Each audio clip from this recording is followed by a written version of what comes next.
When I left law school, my first job was with the Children's Defense Fund. Well, Hillary Clinton's an old friend, but they're not friends in politics. We profoundly disagreed with the forms of the welfare reform bill. By the time Bill and I left the White House, welfare rolls had dropped 60%. Many years after that, when many people are pronouncing welfare reform a great success, we've got growing child poverty. The poor are suffering. My first job was with the Children's Defense Fund.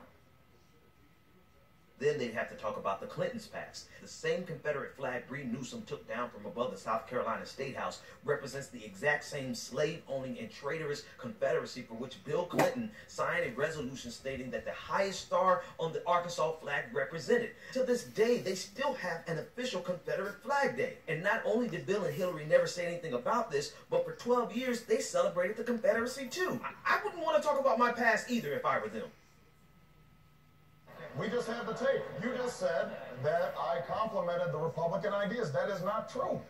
What I said is that Ronald Reagan was a transformative political figure because he was able to get Democrats to vote against their economic interests to form a majority to push through their agenda, an agenda that I objected to because while I was working on those streets, watching those folks see their jobs shipped overseas, you were a corporate lawyer sitting on the board of Walmart. The persistent scourge of child labor. I'm always proud of Walmart and what we do. Clinton also took a role in supporting a Buy America program. One of the reasons we want to buy America is because we love America.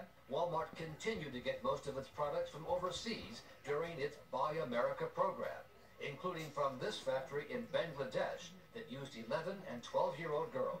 The persistent scourge of child labor. Tonight has made Bill Clinton the comeback kid. Almost 25% of the world's total prison population.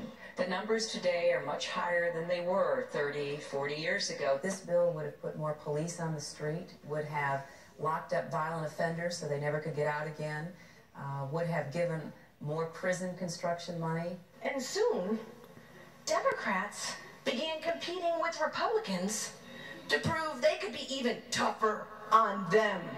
And so it was President Bill Clinton who escalated the drug war far beyond what his Republican predecessors even dreamed possible.